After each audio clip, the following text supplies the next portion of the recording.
Hello everybody out there in comic book land. My name is George Serrano, aka The Don, and I am being accompanied by Kevin Arner. How's it going? And Claudius Maximus. And we are here on another episode of CBC Roundtable to discuss whether or not Tom Holland, star of Spider-Man Homecoming, is the greatest Spider-Man of all time. Gentlemen, discuss. Yes, he is. I concur. That's the end of my argument. Nah, I'm kidding.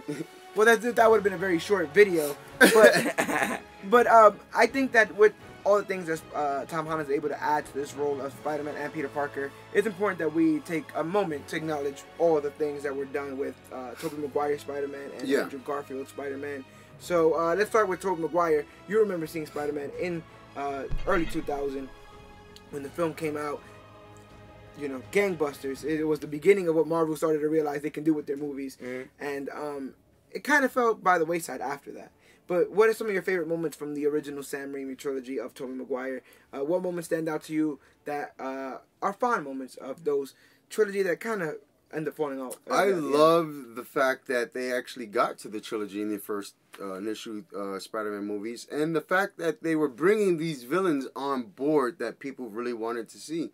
You know, Doc Ock, Venom. Maybe not in the way that we wanted to see them, but they brought them regardless. Yeah. And I thought to see those characters on the big screen was pretty cool. Yeah. And they almost had two at a time in each of those movies, no? Yeah. What about Tobey? Tobey Maguire, fantastic. I think he was a fantastic Peter Parker. I do love his Peter Parker. It wasn't the best, you know, leaning towards the Spider-Man. Of course not. Yeah, no, that belongs to Andrew Garfield for right now. But no, it was he was a good down to earth Peter Parker. I can see him in my high school as well. Okay. Cloud, resident super Spider-Man fanatic. What about the Tobey Maguire Spider-Man stood out to you?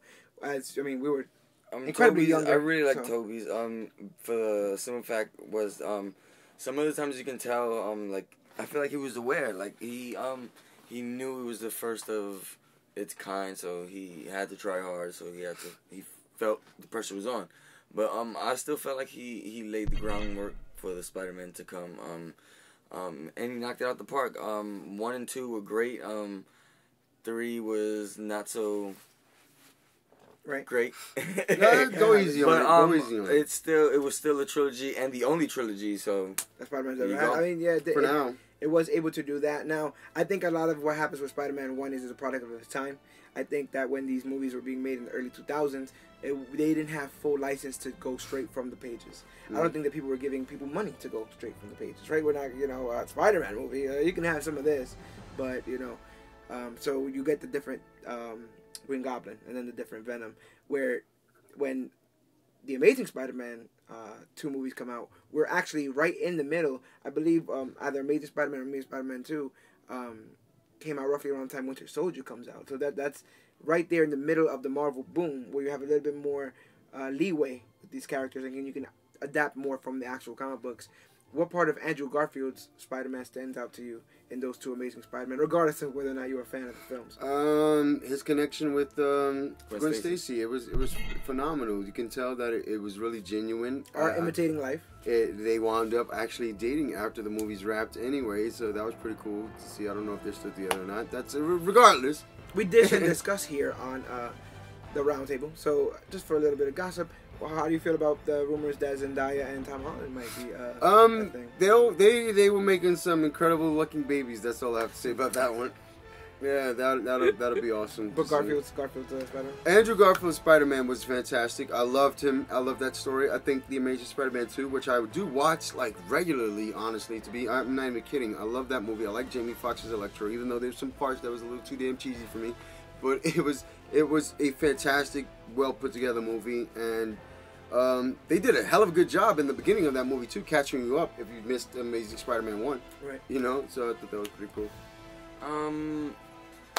I feel bad for him, man. Like, he had the first 2. He did a real good job. I saw the second one real late, so when all that stuff happened with the new casting for new Spider-Man and I heard it was Tom Holland, I just felt bad for Andrew Garfield.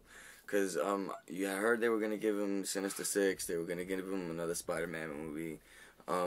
he wasn't done. He had more on his plate. Yeah. And I heard, by the way, that he was crushed too. So I felt real bad about him. I actually heard that too. That's sad. Well, they said that when he actually saw himself in the Spider-Man costume for the first time, that he cried. And now that we bring this up, I don't think I've ever put this together now, but I have now that we've been speaking about it. But I think what both men were able to bring in their own separate versions of Spider-Man and Peter Parker, Andrew Garfield brought enthusiasm. He was genuinely a Spider-Man Peter Parker fan, and to be a fan and also play the role, you get that kind of magic that you get with Ryan Reynolds' Deadpool, where you're a fan, so you know which Ryan Reynolds Deadpool. We don't talk about X-Men Origins or Wolverine Deadpool, but you get that enthusiasm, childlike enthusiasm from Andrew Garfield because he's a fan of Spider-Man, and I think with Tobey Maguire we get stakes, right? He was always very serious, like his grandmother. Something might happen to his grandmother. Something might happen to the city. Something might happen to Mary Jane. There was always something on the line, and you always felt him getting pulled between the responsibility of Spider-Man and all the other responsibilities he had. You know, just being Peter Parker. And I think that we got both of those with Tom Holland. You got to see the stakes, and the school, and it's little stakes, but it felt better being a more intimate, smaller movie in that sense. And you got to see the enthusiasm with him jumping around and having fun and learning, as we did with him, being a rookie, how to be Spider-Man and how to be a rookie. I enjoyed that part of the entire thing because a lot of that has to do with that new suit that Tony Stark had given him via Stark Industries. It was Tom Holland learning how to be Spider-Man along with us, and I thought that was pretty cool because that was something I never got from Andrew's or Tobey's Spider-Man. They were always just stricken by tragedies, and one thing was for certain that Uncle Ben had died in both of their movies. We didn't see that in Tom Holland, so he didn't have to worry about that entire. You know what? To me, that's what, to your point, is what made it more intimate and almost kind of just sped up the story a little bit more. How we got a little bit more attached and closer to Tom Holland's Spider-Man, is because we know that happens already. But now that's seeing more of a Peter Parker type of story, and not as to why he's doing it, as to versus what am I trying to say here? Not why he's doing it, but who is he doing it for? Right. Who he is and what pushes him to continue down this route. Yeah. I think that when you go to see these movies, it's almost like a date, right? It's a blind date with these characters that you kind of know, you kind of are familiar with, but that person has to charm you and that person has to get you on their side. What moment was it in Spider-Man Homecoming that made you decide that Tom Holland is the greatest Spider-Man of all time? It was not in The Amazing Spider-Man. It was actually in Captain America Civil War. Spider-Man Homecoming. It wasn't in Homecoming. It was actually in Civil War when he said his first line ever. It was, "Hey everyone," and that was my part. I was like, "That's it, Tom Holland. You're going to the future." Mine was when he was getting the debris off of him. Towards the end in the after the first little vulture fight when vulture fight, on top of him, and he was stuck and he thought he was done for. He had to coach himself to lift everything up to get out of there. That was cool. Because he didn't want to stay stuck. He had Aunt May. He had everybody at the school and stuff like that. And plus he had him stealing a whole bunch of Stark tech, and he didn't want to let that go down. So he had to get out of it, man. Yeah, he was constantly in over his own head, and I think that those moments, like the moment where he gets trapped in the facility and has to use the AI to try to get out and have those conversations, I like my Spider-Man that's in over his own head. Every iteration that I've ever seen of him, he knows kind of how to be a superhero, but there's people that kind of know better. They're older, they're more experienced, so they've taken the necessary precautions, but we're seeing early Spider-Man, someone we get to see trip and fall, and I think that kind of humility adds a lot to the character, and also the fact that he was able to help redeem Adrian Toomes, the Vulture. He could have allowed Toomes to die in that movie. He saved him. And he actually saved his life, and to the point that they try to find out Spider-Man's identity, and Vulture's like, no, because Spider-Man helped me. So with Spider-Man believing in that villain, it takes us believing in one person to see the greatness come out. You gotta watch that movie. It's amazing. No pun intended. It's amazing. It's spectacular, and I think it's worth seeing because Tom Holland might just be, I think we're gonna say right here, the best Spider-Man of all time. And we get to discuss all cool things like that right here on the Comic Book Clique Roundtable. So go ahead and like, share, and subscribe. And if you don't agree, go ahead and comment on what you think is the best Spider-Man of all time. My name is George Serrano, aka The Don.